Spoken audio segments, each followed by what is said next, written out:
우리 하나님 말씀 요한복음 8장을 보겠습니다.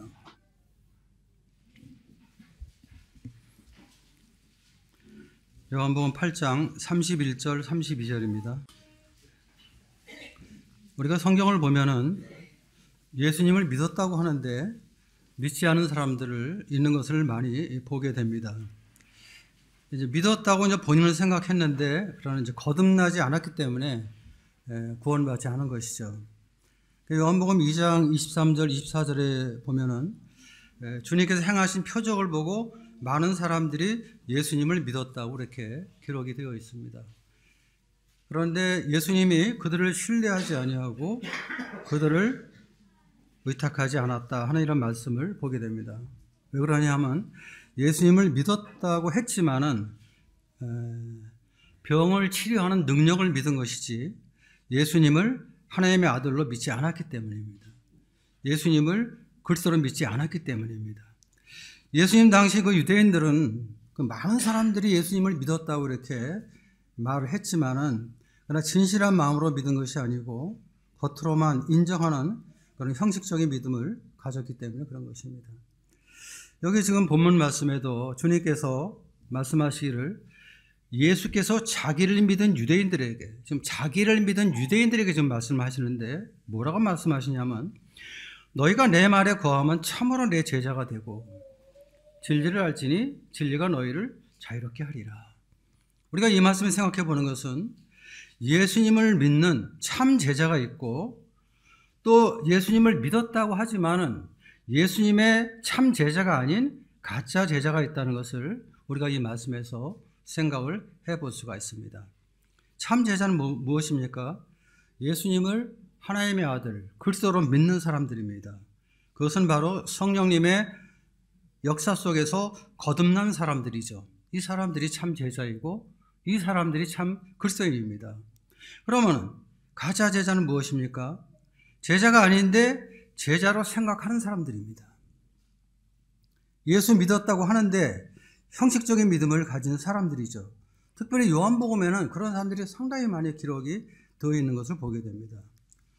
요한복음 6장에도 많은 사람들이 예수님을 따르면서 제자라고 생각을 했어요. 주님께서 오병이어를 가지고 이제 표적을 행했기 때문에 많은 사람들이 예수님을 믿었습니다. 그런데 예수님의 능력을 믿은 거예요. 예수님이 하나님의 아들이시고 메시아인 것을 믿은 것이 아니라 표적을 통해서 떡을 먹고 배부르기 때문에 그들은 예수님을 믿었던 것입니다. 그래서 예수님은 제자라고 하는 그 사람들에게 주님께서 그렇게 말씀하셨습니다. 내 살을 먹고 내 피를 마시는 자가 영생을 가졌다. 내 살은 참된 양식이고 내 피는 참된 음료다. 나는 생명의 떡이다. 이런 말씀을 주님께서 제자라고 하는 사람들에게 말씀하셨습니다. 그랬을 때 그들은 어떻게 했냐면 야, 이거 말씀이 너무 어렵다. 수군수군 내면서 주님 말씀을 판단하는 것을 우리가 보게 됩니다. 그리고 요한복음 6장 66절에 보면 제자들 중에 많은 사람이 떠나갔다. 많은 사람이 떠나갔다. 그러니까 이 사람들은 정말 참 제자가 아닌 것입니다. 예수님의 12제자 중에서도 참 제자가 아닌 사람이 있었죠. 가룟 유다가 있었고 또 우리가 요한복음 3장에 니고데모 같은 사람도 하나님을 신실하게 섬기는 경건한 사람으로 알았지만 거듭나지 않았죠. 그래서 이 성경에 보게 되면은 많은 사람들이 예수님을 믿었다고 하는데 믿음을 고백하는 사람들 중에는 참 제자도 있었고 그리고 가짜 제자들도 많이 있었다는 것입니다. 우리가 이러한 말씀을 보게 될 때 참 우리 자신의 믿음을 좀 진단하고 확증해 보는 나는 정말 그리스도인인가 아닌가, 난 정말 주님의 참 제자인가 아닌가 하는 것을 항상 나 자신의 믿음을 살피고 검토할 필요가 있다, 이렇게 생각이 됩니다. 그래서 우리의 믿음을 진단하고 확증할 필요가 있는 것입니다. 유대인들은요, 이 하나님을 조상 때부터 믿어온 사람들입니다. 날 때부터 하나님을 믿은 사람들이에요. 그래서 이 바리새인들은 유태교에서 특별히 하나님을 가장 잘 믿는다는 사람이었습니다. 그래서 그들은 자신의 믿음이 절대로 잘못됐다고 생각해 본 일이 없는 사람이에요. 자기들의 믿는 믿음에 대해서 너무나 확실한, 너무나 분명한 확신을 가진 사람들이었습니다. 그런데 그들이 예수님을 믿지 않았어요. 그들은 구약 성경이 있었거든요.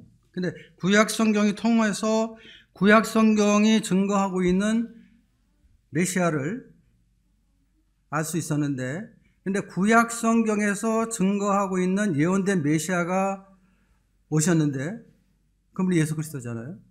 그런데 그 예수 그리스도를 핍박하고 대적하고 있었어요. 주님이 자기를 믿은 유대인에게 말씀하시기를, 너희가 내 말에 거하면 참으로 내 제자가 되고 진리를 알지니 진리가 너희를 자유롭게 하리라. 이렇게 말씀을 하신 것입니다. 이것은 뭐 이방인들에게 한 말이 아니고요.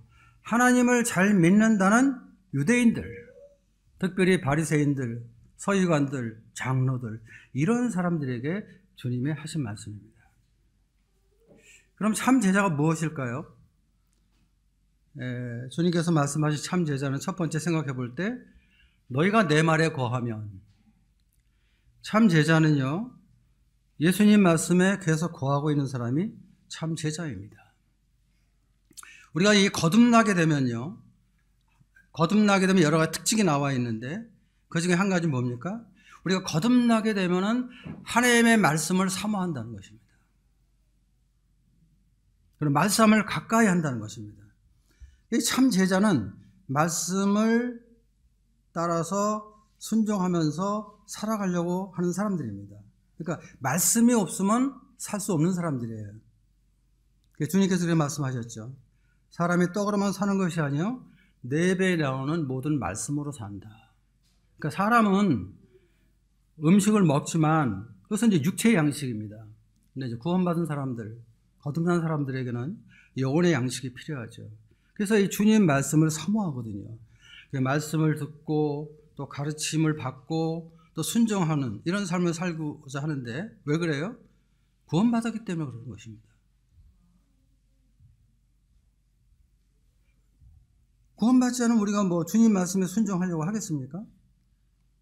근데 이제 거듭났다고 하면서, 구원받았다고 하면서 말씀을 떠나서 한다면, 말씀과 관계없이 산다면 그 사람의 구원은 다시 검토해 봐야 됩니다.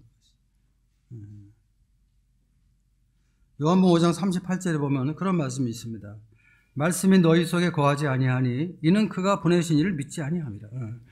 말씀이 우리 안에 거하지 않는 사람들은 주님을 믿지 아니하기 때문이라는 것입니다. 여기 8장 37절에도 그런 말씀이 있습니다. 나도 너희가 아브라함의 자손인 줄 아노라. 그러나 내 말이 너희 안에 있을 곳이 없으므로 나를 죽이려 하는도다. 예수님을 믿는다고 하고 아브라함의 자손이라고 했는데, 근데 이 사람의 내면을 보면 어떻게 돼요? 내 말이 너희 안에 있을 곳이 없다. 말씀이 없다는 얘기예요. 참 제자는 하나님의 말씀 안에 계속 거하고 있는 사람입니다. 두 번째는요, 진리를 알지니. 참 제자는 진리를 아는 사람들이죠. 요한복음 17장 3절에 보면 그런 말씀이 있죠. 영생은 곧 유일하신 참 하나님과 그가 보내신 자 예수 그리스도를 아는 것이다. 이런 말씀을 하고 있습니다. 영생이 무엇입니까? 하나님과 그가 보낸 자 예수 그리스도를 안다는 것입니다. 근데 그 안다는 것은 뭡니까? 이론적으로 아는 것이 아니고 지식적으로 아는 것이 아니라 경험적으로 안다는 것입니다. 그러니까 말씀을 깨닫고 경험한다는 것입니다. 그래서 말씀 안에 계신 주님이 어떤 분인가, 하나님이 어떤 분인가, 성령님이 어떠한 분인가 하는 것을 깨닫고 주님과 교제하는 사람, 이런 사람이 참된 제자이죠. 우리가 구원받기 위해서는 십자가의 복음을 알아야 됩니다. 지식적으로 알아야 돼요. 그러나 그 지식만 안다고 해서 구원받는 것은 아닙니다. 지식으로 들려오는 그 말씀에 깨닫고 믿어지는 경험이 있을 때 거듭나는 것이거든요. 이것은 성령님의 도우심이 필요한 것입니다. 성령님의 계시가 있어야 되는 것이죠. 우리가 구원받고 나서도 이 삶의 변화가 되려면요, 물론 말씀을 많이 알아야 합니다. 아는 것은 상당히 중요합니다. 그러나 말씀을 단순히 지식으로 많이 안다고 해서 변화되는 것은 아니에요. 구원받은 지 오래됐다고 해서 변화되는 것은 결코 아니에요. 삶을 변화시키는 것은요, 단순한 성경 지식이 아니라 성령님께서 말씀을 깨닫게 해주실 때 가능한 것입니다. 성령님께서 우리 영혼의 말씀을 풀어주시고 감동을 주실 때 삶의 변화가 나타나는 것이죠. 그래서 우리가 이 말씀을 공부할 때, 말씀을 읽을 때 항상 성령님의 도우심을 구하는 것은 굉장히 중요한 것입니다. 성령님을 의지하고, 그럴 때 주님께서 우리에게 어떤 말씀을 주실 때, 그 말씀이 우리 마음을 감동시킬 때 우리 삶 속에 놀라운 일을 주님께서 행하시죠. 내가 행하는 것이 아니죠. 사실은 성령께서 그렇게 행하는 것이죠. 그 다음에 세 번째는 진리를 알지니 진리가 너희를 자유케 한다.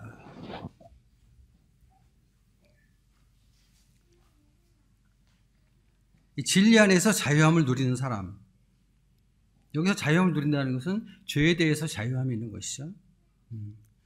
성령님이 내 안에 들어오실 때 우리는 영혼의 자유를 누립니다.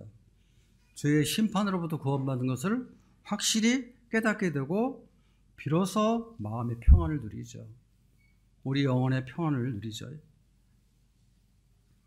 죄와 육신으로부터 해방되어서 영혼의 안식을 누리게 되죠. 구원의 기쁨을 경험하게 되는데, 이런 것들은 뭐 세상에 줄 수 있는 게 아니잖아요. 세상에서 줄 수 있는 것이 아닙니다. 주님이 주시는 것입니다. 이제 이런 것들이 바로 참 제자입니다. 그러니까 이러한 말씀을 주님께서 유대인들에게 했을 때 유대인들은 자기들이 구원받지 않은 것을 깨달아야 되는 거예요. 왜? 이런 삶의 간증이 그들에게는 없기 때문에. 그런데 그들은 이런 주님 앞에서 겸손한 마음으로 주님을 바라보지 않고 즉시 반박하는 것을 보게 되는데, 반박하는 이 말씀 속에서 그들이 주님을 믿지 않았다는 것을 우리가 발견할 수가 있습니다. 33절 보겠습니다.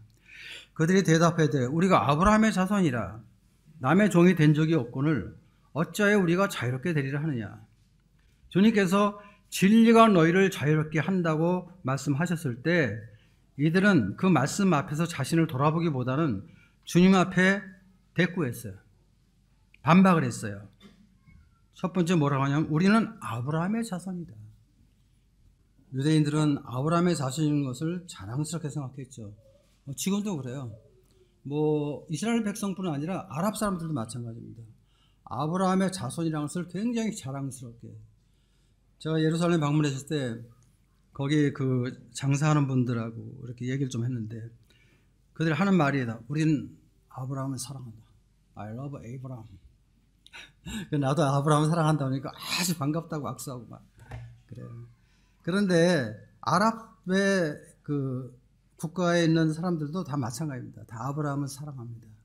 그들이 아브라함의 후손이라는 것을 굉장히 자랑스럽게 생각합니다. 이 당시 예수님 오셨을 때도 이스라엘 백성들은 이 아브라함의 자손이라는 것에서 굉장히 자부심이 컸어요. 자랑스럽게 생각을 했습니다. 8장 39절에 보면 대답하여 이르되 우리의 아버지는 아브라함이다. 아브라함이 우리의 아버지다. 우리의 조상이라는 것이죠. 이렇게 큰 자부심을 가졌습니다. 그들은 아브라함의 자손이고 아브라함이 자기의 아버지라고 믿었기 때문에 그들은 하나님을 잘 믿고 당연히 구원받았다고 생각했어요. 왜냐하면 이스라엘 백성들은 하나님께 선택받은 민족이었거든요.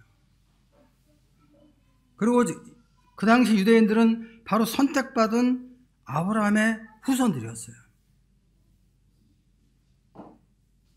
주님도 그들이 육신적으로 아브라함의 자손인 것을 인정하셨습니다. 37절에 보면 나도 너희가 아브라함의 자손인 줄 아노라. 그런데 그 다음에 보면 그러나 내 말이 너희 안에 있을 것이 없으므로 나를 죽이려 하는도다. 겉으로는 아브라함의 자손인 것이 맞는데 내면으로 볼 때는 예수님을 죽이려고 했단 말이에요. 근데 아브라함은 그렇게 하지 않았거든요. 근데 아브라함의 자손이라 하고는 이 유대인들은 예수님을 죽이려고 했어요. 그러니까 육신적으로는 아브라함의 자손이지만 열매를 볼 때, 그들의 행위를 볼 때 그들은 아브라함의 자손이 아니에요. 영적으로는 아브라함의 자손이 아니었어요. 말씀이 그들 안에 거하지 않았습니다. 그래서 예수님을 죽이려고 했던 것이죠.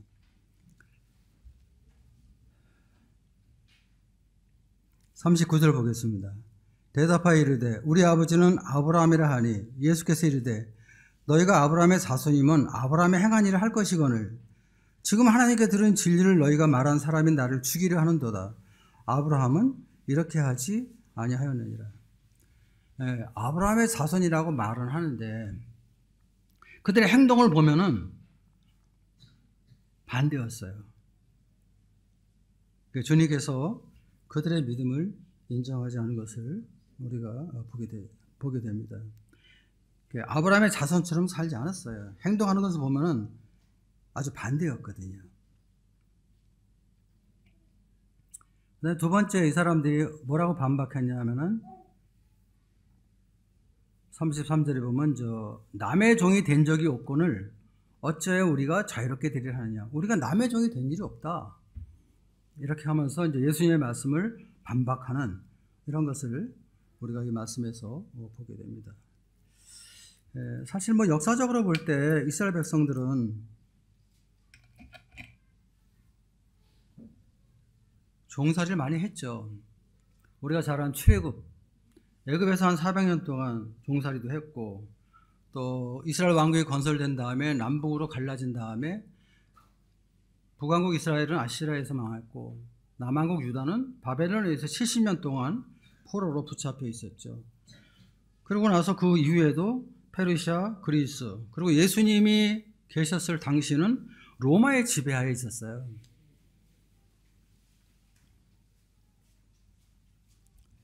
그런데 이제 이 사람들은 이제 우리가 종된 일이 없다 이런 얘기를 하고 있습니다. 근데 사실 주님께서 말씀하신 것은 어떤 그런 국가적으로 역사적으로 종이 된 그것을 말씀하신 것이 사실은 아니죠. 34절에 보면 예수께서 대답하시되 진실로 진실로 너희에게 이르노니 죄를 범하는 자마다 죄의 종이니라. 영적으로 죄의 지배를 받는 죄의 종이라는 것을 주님께서 말씀하신 것입니다. 근데 이제 이 사람들은 주님의 하신 말씀을 잘 이해를 못했어요. 항상 영적으로 말씀하셨는데 이 사람들은 이제 육신적으로 이걸 받기 때문에 항상 주님과 이 바리새인들, 이 유대인들과는 충돌할 수밖에 없었던 것입니다. 그래서 이제 이런 말씀을 들었을 때 죄인인 것을 인정하고 예수님을 믿어야 되는데 이제 그들은 그러고 싶은 마음이 사실은 전혀 없었습니다. 세 번째 생각해 보는 것은 8장 41절입니다. 주님이 어떻게 그들에게 말씀하셨냐면 너희는 너희 아비가 행한 일을 하는도다. 예수님께서 그 유대인들의 행하는 그 행위를 보게 될 때 그들의 아버지가 누구인지 알 수가 있었어요. 그래서 주님께서 너희는 너희 아비가 행한 일을 한다 이렇게 말씀하셨는데 그들은 바로 대답했습니다. 뭐라고 대답했습니까? 우리가 음란한 데서 나지 아니하였고 아버지는 한 분뿐이시니 곧 하나님이시다. 우리 아버지는 한 분이신데 그 아버지가 누구냐면 하나님이라고 말한 것입니다. 그랬을 때 주님께서 44절에서 이렇게 말씀하십니다. 너희는 너희 아비 마귀에게서 났으니 너희 아비의 욕심대로 너희도 행하고자 하느니라. 그는 처음부터 살인한 자요 진리가 그 속에 없으므로 진리에 서지 아니하고 거짓을 말할 때마다 제 것으로 말하나니 이는 그가 거짓말쟁이요 거짓의 아비가 되었습니다. 아마 이 말을 들었을 때 아마 유대인들은 아마 충격을 받았을 거예요. 자기들이 하나님의 선택받은 민족의 후손들이고 또 하나님을 잘 믿고 특별히 이 중에서는 이제 바리새인들이 많았거든요. 하나님을 가장 잘 믿는다는 사람들에게 주님께서 너희 아비는 마귀다 이렇게 말씀하셨어요. 그러니까 그들에게 어떤 유대인들의 정체성을 주님이 드러내신 거거든요. 유대인의 유태계의 본질을 주님께서 드러내신 거예요. 그런데 이들은 아브라함의 자손이고 모세의 제자로 하나님을 잘 믿는다는 그런 사람들이었거든요.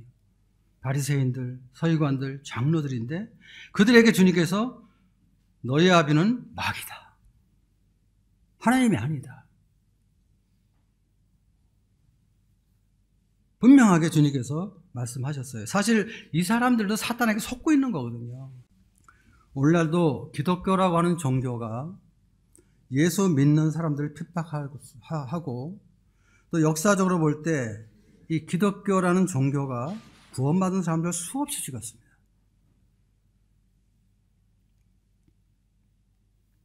왜 그래요? 사탄에게 속고 있기 때문에. 유대인들도 마찬가지예요. 그들의 정체성은 마귀의 자녀거든요. 근데 하나님의 자녀라고 생각했어요. 그들의 아버지는 마귀였거든요. 근데 아버지가 하나님이라고 생각했어요. 근데 속고 있는 그들에게 주님께서 정확하게 그들의 실체를 말씀해 주신 거예요. 너희는 너희 아비 마귀에서 났다. 그렇기 때문에 너희는 너희 아비 욕심대로 너희가 행하고 있다는 것입니다. 마귀는 어떤 자입니까?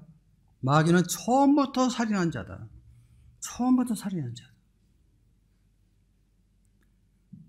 사실 아담과 하와가 처음 하나님이 지었을 때 하나님께서 죽도록 만들진 않았어요. 사망이 그들에게는 없었어요.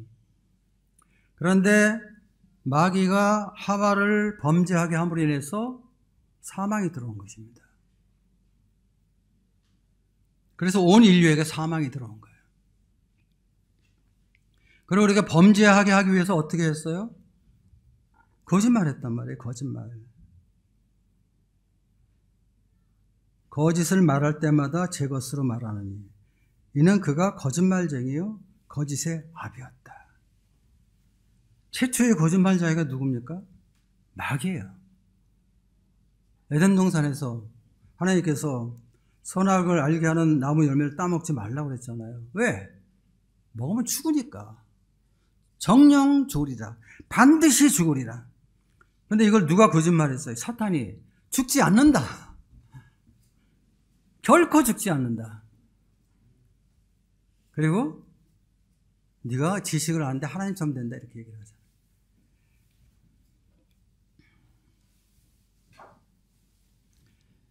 그렇기 때문에 마귀에게는 진리가 없는 것이죠.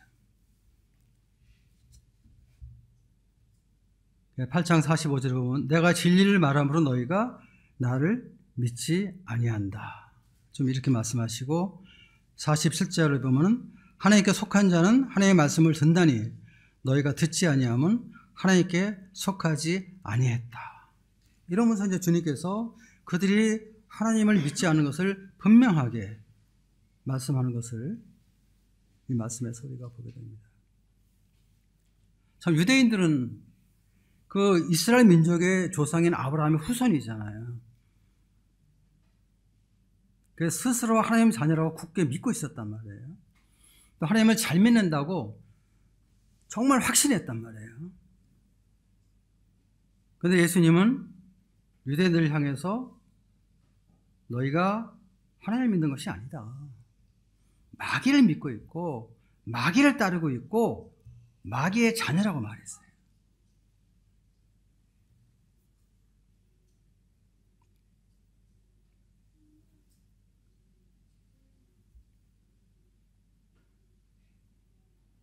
근데 유대인들은 그걸 알지 못했죠.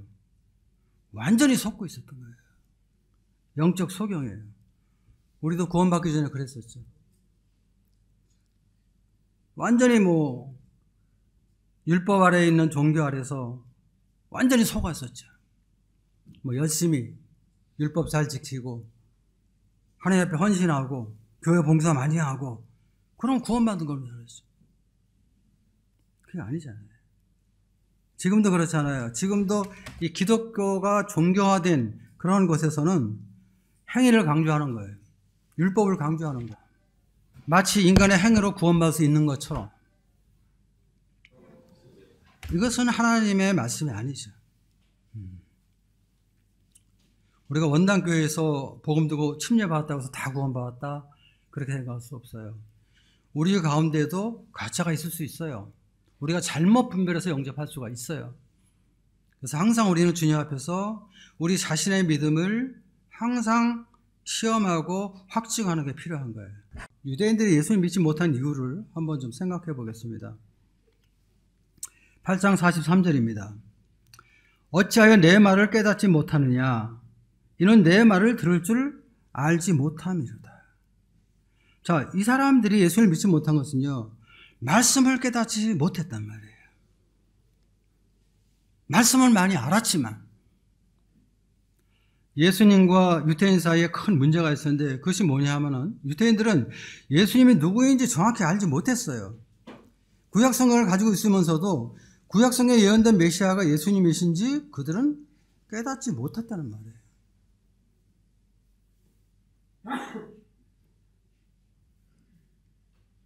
그래서 주님은 내 말이 너희 안에 있을 것이 없다, 너희 안에 말씀이 없다고 주님 말씀했단 말이에요. 우리가 구원받으려면 이 복음 말씀을 알아야 됩니다. 들어야 돼요. 하나님은 말씀을 통해서 사람들을 구원하기를 원하시는 거거든요. 이 복음은 구원받는 도구입니다. 왜냐하면 하나님께서 이 말씀을 통해서 거듭나게 하시거든요. 구원받게 하신단 말이에요. 그래서 이 복음 말씀을 들어야 됩니다. 그러나 지식적으로 안다고 해서 구원받는 것은 결코 아니란 말이에요. 지식적으로 들은 말씀이 깨달아졌고 그 말씀이 믿어져야 된단 말이죠. 그러니까 이 구원받는 믿음은 말씀을 내가 이해하고 말씀을 이론적으로 안다고 해서 구원받는 것이 아니라 믿음으로 말씀이 내 인격 속에 믿어져야 되는 거예요. 근데 여기에는 이제 하나님의 도우심이 필요하죠. 왜냐하면 성령님의 역사하심이 있어야 돼요. 성령님의 조명이 필요하기 때문에.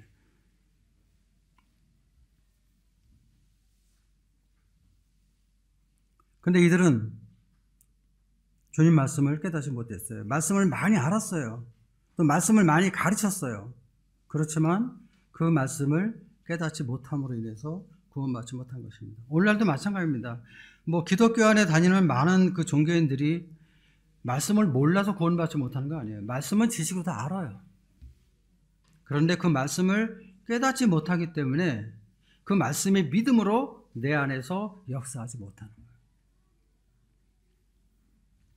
거예요. 두 번째, 이 사람들이 구원받지 못한 것은 48절 보겠습니다. 유대인들이 대답하여 이르되 우리가 너를 사마리아 사람이라 또는 귀신이 들렸다는 말이 옳지 아니하냐? 예수께서 대답하시되 나는 귀신 들린 것이 아니라 오직 내 아버지를 공경함이거늘 너희가 나를 무시하는도다. 그러니까 이 사람들은 예수님을 무시했어요. 예수님은 나사렛 출신이었거든요. 예수님은 목수의 아들이었습니다. 만약에 예수님이 어떤 귀족의 아들로 태어났다든지 왕족의 아들로 태어났다든지 또 예루살렘에서 어떤 랍비 교육을 받았다든지 이랬다면 아마 좀 달랐을 거예요. 그런데 예수님의 외적인 외모는 내세울 게 사실 별로 없었죠. 초라했죠. 그러니까 이 사람들이 그 예수님을 외모를 보고 무시했던 거예요. 그래서 이런 말씀을 하는 그들에게 예수님을 향해서 그들이 뭐라고 하냐면 너는 사마리아 사람이다, 이런 말을 했어요. 사마리아 사람은 어떤 사람입니까? 유대인들이 제일 경멸하는 사람들이 사마리아 사람이에요. 근데 예수님을 그렇게 얘기를 했어요. 그리고 심지어는 귀신이 들렸다, 귀신 들렸다. 이 미쳤다는 얘기 아니에요. 귀신 들렸다는 것은. 지금 예수님께서 그들의 영적 실제를 정확히 말씀에 주심에도 불구하고 그들은 그 말씀을 듣기를 거절하고 예수님 보고 귀신 들렸다, 미쳤다, 이렇게 말하는 모습을 보게 됩니다. 이 유대인들은 그 예수님에 대해서 아주 큰 편견을 가졌어요. 예수님을 적으로 알았어요. 마귀로 알았어요. 그래서 예수님에 대해서 항상 불평하고 항상 비판하고 항상 대적하고 항상 비웃고 항상 따지고 조롱하고 그런 일을 했어요. 예수님 말씀을 순수하고 겸손하게 받아들이면 되는데 그렇게 하지 않았어요. 예수님에 대해서 항상 불편하게 생각했어요.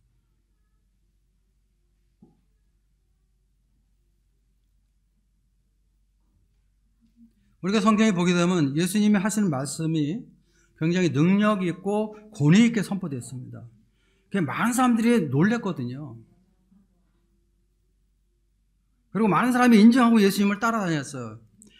이제 수많은 인파들이 예수님을 따랐던 것은 이 말씀이 바리새인이나 서기관들 말씀 같지 않고 말씀에 능력이 있었단 말이에요. 권위가 있었단 말이에요. 그래서 사람들이 다 놀랬단 말이에요.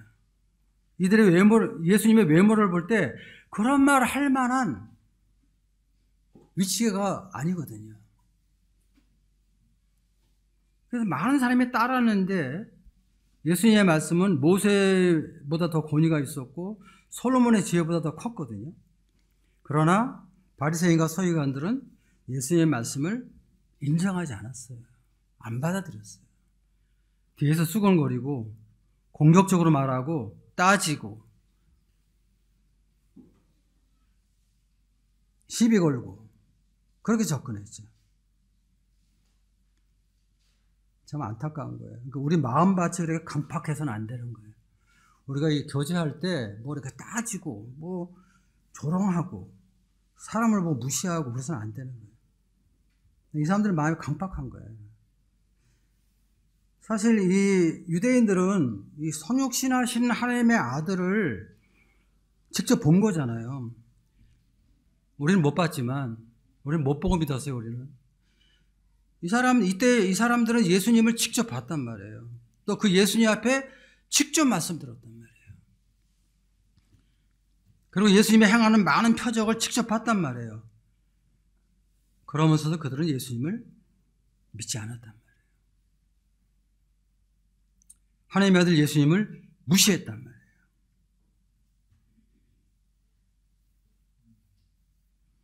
우리가 사람을 외모로 판단해서는 안 돼요. 사람을. 저도 한때는 참 사람을 많이 외모로 많이 판단했던 사람인데 제가 주님 믿고 배운 것은 사람을 외모로 판단해서는 안 된다. 그 다음에 이제 세 번째 생각해 보는 것은 요한복음 8장 9절 보겠습니다. 그들이 이 말씀을 듣고 양심의 가책을 느껴 어른으로 시작하여 젊은이까지 하나씩 하나씩 나가고 오직 예수와 그 가운데 있는 여자만 남았더라. 잘 아는 말씀이죠. 제가 설명하지 않겠습니다.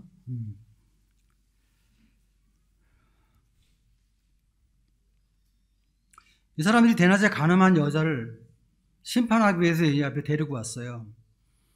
모세 율법에는 이 여자 돌로 쳐 죽이라고 되어 있습니다. 예수님 당신은 어떻게 하시겠습니까? 꼭 이렇게 이 사람들은 예수님한테 이렇게 함정을 파놓고 나와요. 참 보면요. 너무 강팍해요, 이 사람들. 이렇게 강팍하면 안 돼요. 구원받지 못해요. 그때 예수님 말씀하십니다. 너희 중에 죄 없는 자 있으면 돌로 쳐라. 아주 놀라운 말씀을 하셨죠. 너희 중에 죄 없는 자 있으면 돌로 치라. 그랬을 때 이 말씀에 능력이 있었어요. 그래서 그 말씀을 듣고 양심의 가책을 느껴서 어른부터 시작해서 젊은이까지 다 떠났다. 하나님의 말씀에 이렇게 능력이 있거든요. 그런데 사실 이 능력 있는 말씀을 들었을 때 양심의 가책을 느꼈을 때 이 사람들은 하나님 앞에 주님 앞에 회개했어야 되는 거예요. 자신을 부인하고 무릎을 꿇었어야 되는 거예요. 그런데 이 사람들은 예수님을 떠나갔단 말이에요. 원당교회에서 제가 사역하면서 이런 사람 많이 봤어요. 말씀을 들을 때, 복음을 들을 때, 양심의 가책이 일어날 때 내가 죄인입니다 하고 무릎을 꿇는 사람들이 구원을 받는 거거든요. 근데 이런 말 들을 때, 왜 원당교는 항상 이렇게 뭐 구원받았냐고 물어보지? 거듭났냐고 물어보지? 왜 그런 말, 저 그런 얘기 들었어요. 원당교는 다 좋은데, 볼 때마다 구원받았냐, 거듭났냐, 이 말 좀 안 했으면 좋겠다고. 사실 우리가 구원받으려면요, 회개해야 구원받거든요. 회개는 어떻게 해요? 스스로 회개가 안 돼요. 근데 하나님의 말씀이 선포돼서 이 말씀이 우리 양심을 찔릴 때 회개할 수 있거든요. 이때 하나님 앞에 나올 수 있단 말이에요. 회개해야 되는 거예요. 근데 안 했단 말이에요. 그리고 마음이 부담되니까 어떻게 했어요? 도망갔단 말이에요. 피했단 말이에요. 그러니까 구원을 받지 못해요. 이 사람들이 구원받을 수 있는 가장 좋은 기회였는데 그 기회를 버렸단 말이에요.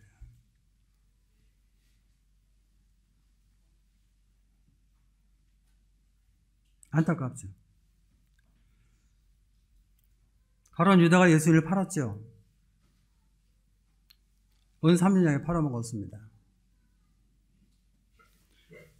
근데 그가 예수님을 판 것은 정말 나쁜 죄죠. 아주 큰 죄를 진 것이죠. 근데 사실은 가룟 유다가 그때 구원받을 수 있는 기회였던 거예요. 왜? 아니 스승까지 은 30에 팔아먹을 정도면 얼마나 나쁜 사람이에요. 그럼 자기가 죄인인 걸 깨닫고 회개했어야 되는 거예요. 그러면 가룟 유다도 구원받았단 말이에요. 그런데 가룟 유다는 회개하지 않고 양심의 찔림을 받고 후회했어. 후회. 내가 왜 팔았지? 팔면 안 되는 거였는데. 그 후회하니까 어떻게 돼요? 자기 의가 있는 거잖아요. 내가 미쳤지? 왜 그랬지? 그 자기 의 때문에 결국은 자살해 버리잖아요. 자기가 죄인 걸 깨닫고 무릎을 꿇었어야 되는데 여전히 자기 의를 주장하다 보니까 베드로는 예수님을 3번 부인했어요. 닭 울기 전에. 근데 주님 말씀대로 이루어졌을 때, 닭이 울었을 때 베드로는 정말 회개했다고요. 사실 뭐 예수님을 모른다고 부인했던 것이 사실은 자기 마음은 아니었어요. 순간적으로 두렵고 어떤 그 생명 위협을 느꼈기 때문에 그 두려움 때문에 본의 아니게 거짓말한 것이거든. 근데 베드로는 주님 앞에서 회개했단 말이에요. 그리고 자기가 아무것도 아닌 걸 깨달았단 말이에요. 그 전까지는 베드로가 뭐 꽤나 대단한 줄 알았거든, 자기가. 베드로는 회개했단 말이에요. 근데 베드로보다 예수님을 판 유다가 더 큰 죄잖아요, 사실은. 근데 유다는 회개하지 않았다. 저는 유다의 생애 속에서 유다가 구원받을 수 있는 가장 좋은 타임이 바로 예수님 팔았을 때, 그리고 그가 괴로워했을 때, 그때였거든요. 그때 유다는 회개할 수 있는 가장 좋은 기회였는데 회개하지 않았단 말이에요. 이 사람들도 마찬가지예요. 예수님을 떠나갔어요. 회개하지 않고. 그래서 구원을 받지 못한 것이죠. 예수님은 어떤 분이십니까? 예수님은 8장 12절에서 이렇게 말씀하십니다. 8장 12절. 예수께서 또 말씀하여 이르시되 나는 세상의 빛이니 나를 따르는 자는 어둠에 다니지 아니하고 생명의 빛을 얻으리라. 예수님은 누구세요? 세상의 빛이다. 나는 세상의 빛이다. 이 말씀 무엇입니까? 예수님께서 자신이 하나님이신 것을 증거하시는 거예요.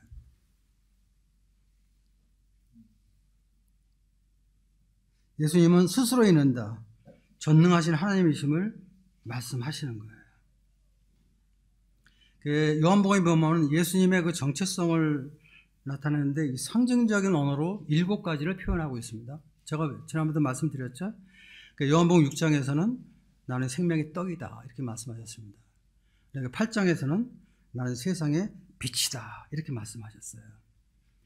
그러니까 예수님께서 내가 빛인 걸 깨달았다 그렇게 말씀하신 것이 아니라 내가 빛이다 이렇게 말씀하셨어요. 자, 우리가 뭐 4대 성인이라고 하는 사람들, 인류의 스승이라고 하죠. 석가는 도를 깨달았다고 그랬어요. 그리고 부처가 됐어요. 공자는 인생의 길을 깨달았다고 그랬어요. 그리고 소크라테스는 오늘 내가 진리를 깨달았다, 그렇게 얘기했어요. 어쨌든 이 세상 사람들에게 위대한 스승으로 존경받고 있는 그런 사람들이죠. 근데 예수님은 그렇게 말씀하지 않았어요.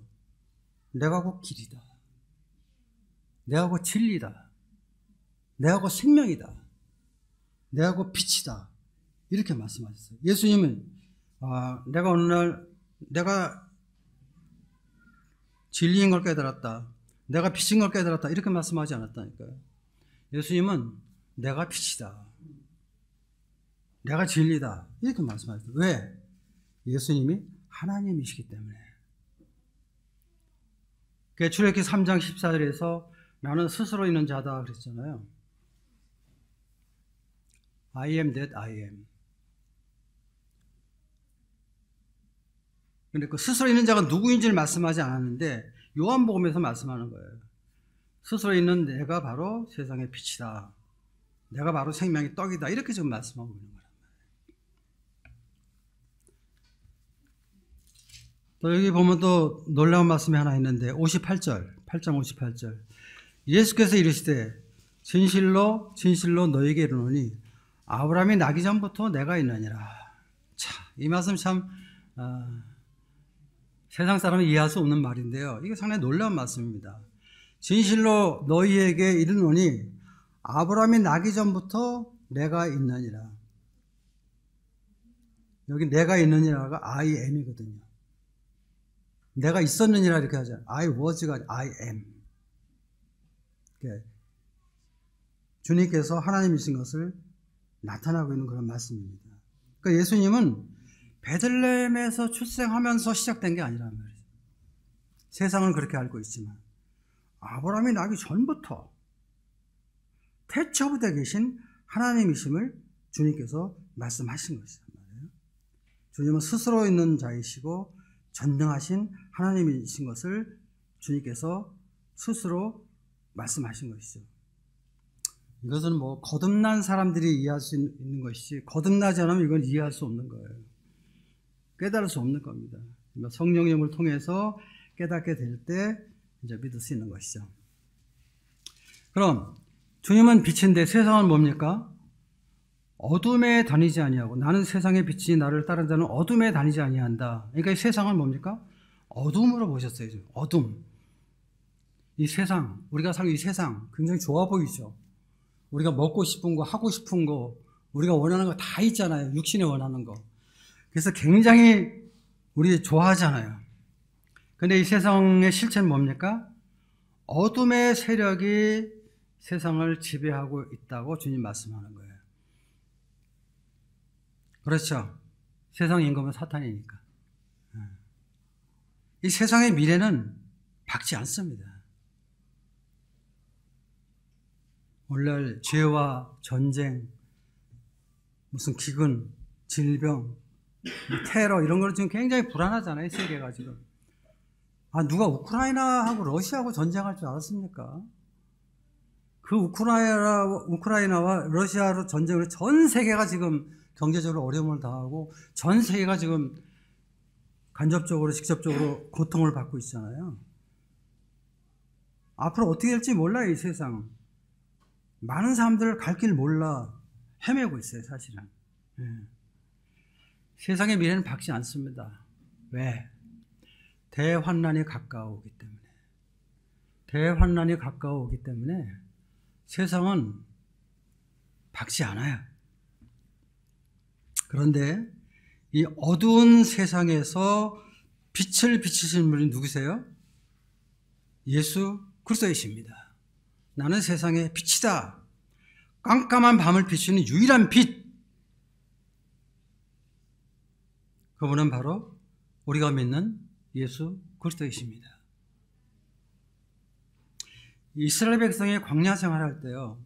여러분 광야 가보셨습니까? 광야에 가보면요. 밤에 아무것도 안 보입니다. 정말 깜깜합니다. 근데 이제 이 하늘의 별은 유난히 빛나죠. 근데 그 깜깜한 밤에 어떻게 이스라엘 백성들이 광야 생활 속에 이동을 했을까요? 그들 앞에는 불기둥이 있었거든요. 불기둥이 있었기 때문에 그 깜깜한 그 암흑의 그 광야를 갖다가 불기둥의 인도를 받고 이스라엘 백성들이 광야 생활을 했습니다. 바로 주님은 세상의 빛이십니다. 빛 대신 주님께서 성도들의 삶을 인도하시는 거예요. 우리의 삶을 인도하시는 거예요. 우리가 결정하고 내가 하고 내가 한다 어쩌고저쩌고 하지만요, 다 주님의 인도하신 가운데 있는 것입니다. 주님의 주권들 가운데 있는 것입니다. 또 영혼들로 주님 인도하시는 것입니다. 그래서 지금도 예수님 믿으면 구원받는 역사가 나타나고 있는 거예요. 그러면서 주님 말씀하시죠. 나를 따르는 자는 어둠에 다니지 아니하는다. 나를 따르는 자는 어둠에 다니지 않는다. 그러니까 어둠 속에 사는 사람들은 당연히 빛을 따라야 되겠죠. 그러니까 예수님 믿고 죄에서 구원받아야 됩니다. 근데 구원받은 사람들은요,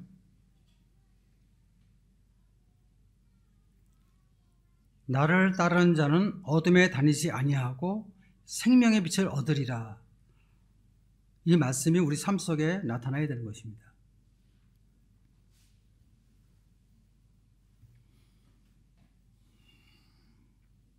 세상은 어둠이지만 구원받은 그리스도인들은요, 세상의 작은 빛이에요. 왜? 주님의 생명이 우리 안에 있기 때문에. 그래서 주님은 어둠에 다니지 않는다는 거예요. 바꿔 얘기해서 죄에서 좀 자유할 수 있는 사람들이란 말이에요. 왜냐하면 예수님 따르는 자들은 어둠에 다니지 아니한다. 사실 그렇잖아요. 우리가 어둠의 일을 싫어하잖아요. 여러분들 어둠의 일을 좋아하시나요? 악하고 죄짓고 이런 거 좋아하시나요?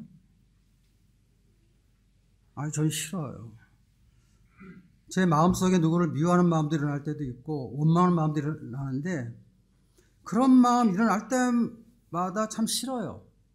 그래서 그걸 물리치려고, 그런 미워하는 마음, 싫어하는 마음을 제가 물리치려고 하거든요. 제 안에 그런 어떤 능력이 있어요. 생명의 힘이 있단 말이에요. 옛날 같으면 나를 어렵게 하는 사람들 당연히 미워하고, 나 공격하는 사람들 당연히 복수하죠. 그게 우리의 본 모습 아니에요? 근데 구원받고 나서는 그렇게 잘 안 되더라고요. 내가 누구를 미워하면 내가 힘들어요. 그 사람이 나한테 용서를 구하든 안 하든 가능한 한 그 사람을 사랑하려고 해요, 제가. 잘 안 되지만. 근데 그런 어둠의 세력을 물리칠 수 있는 힘이 내 안에 조금씩 있단 말이에요. 왜? 주님의 생명이 있기 때문에. 또 성령님은 거룩하신 분이거든요. 성령이 있기 때문에 성령의 거룩함이 그런 더러운 것들을 밀어내고자 하는 이런 저항이 우리한테 있기 때문에 우리가 죄의 종에서 해방을 받는 거예요. 죄에서 해방받는 거예요.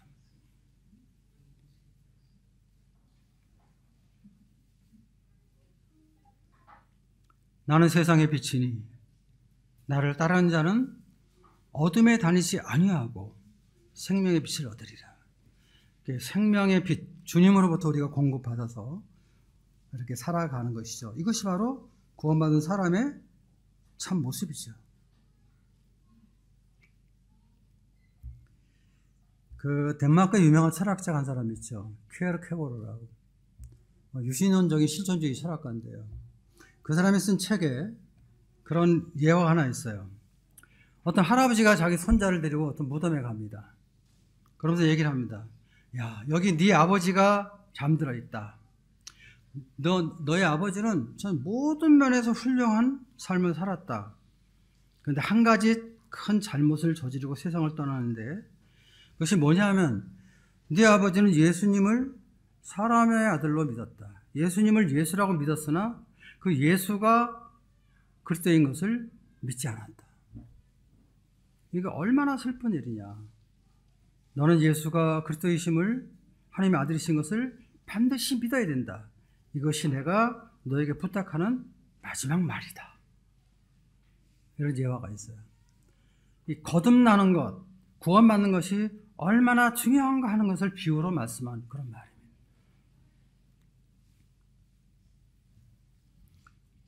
우리가 예수님을 믿고 구원받았다는 것, 이 놀라운 것입니다. 아마 그렇지 않았으면 오늘 우리는 전부 다 제사상 차려놓고 음식에 절하는 사람이 되었을 거예요. 그리고 음식 뒤에서 누가 경배를 받아요? 마귀가 경배를 받죠. 우리가 그렇게 우상숭배자가 되었을 거예요. 주님께서 우리를 세상에서 불러내 주셔서 하나님의 교회에, 거룩한 모임에 우리를 불러주셔서 우리는 정말 만왕의 왕이고 만주의 주가 되신 살아계신 하나님 앞에 제사를 드리게 된 거예요. 마태복음 16장 16절 한번 보고 마치겠습니다. 잘 아는 말씀이죠. 마태복음 16장 16절. 시몬 베드로가 대답하여 이르되 주는 그리스도시요 살아계신 하나님의 아들입니다. 저는 이 말씀 생각할 때마다요, 사람이 태어나서 예수님 앞에 할 수 있는 가장 위대한 고백이 바로 이 말이라고 생각하는 거예요. 주는 그리스도시요 살아계신 하나님의 아들입니다. 베드로는 예수님을 그리스도로 고백했어요. 확신했어요. 그래서 예수님의 제자가 되었습니다. 베드로는 세상 사람들처럼 인간 예수로 위대한 스승으로 믿지 않았어요. 그렇게 믿었다면 예수님의 제자가 될 수 없었겠죠. 오늘날도 많은 사람들, 특별히 신학자들, 자유주의 신학자들, 예수님을 인간적으로 굉장히 존경해요. 그러나 하나님의 아들로는 또 안 믿어요. 그리스도를 안 믿어요. 정말 안타까운 일이죠. 근데 베드로가 고백한 이 말씀, 주는 그리스도시요 살아계신 하나님의 아들이라는 이 고백은 정말 중요한 말씀이에요. 왜냐하면요, 마태복음 쭉 보지만요, 이 말씀 베드로 고백하기 전까지 예수님이 메시아인 것을 말씀하지 않으세요. 숨겼단 말이에요. 근데 베드로가 이런 고백을 할 때 주님이 처음으로 예수님이 육체를 가지고 이 땅에 왔지만 하나님의 아들 메시아 그리스도인 것을 처음으로 주님이 인정하셨어요. 그리고 그 주위에 있는 제자들에게 그 사실을 처음으로 알려주셨어요. 그리고 이제 그 다음부터 주님께서 예수님이 십자가에서 죽으실 것을 말씀하시고 3일 만에 부활하실 것을 말씀해 주셨죠. 처음으로 주님께서 말씀하신 것입니다. 예수님이 누구십니까? 예수님은 세상의 빛이십니다. 빛이신 그리스도를 믿고 따르는 사람들이 참 제자입니다. 오늘 저와 여러분들이 이러한 제자의 삶을 살아가는 저와 여러분 되시길 바랍니다. 감사합니다.